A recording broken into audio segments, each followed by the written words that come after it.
tea, coffee. Yan. Ayan. Coffee. No sugar. Siyempre, iwas lang sa matatamis. At, siyempre, lagyan natin ng milk para creamy.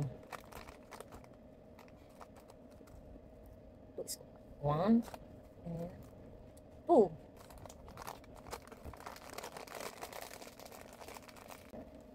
Lagyan natin ng tea. Ng green tea. Para isang inuman lang. Ayan. Pagsabay-sabay na natin. Ganun din naman eh. Iinumin din naman natin eh. Lagyan natin. Ang lasa niya. Siyempre masarap eh.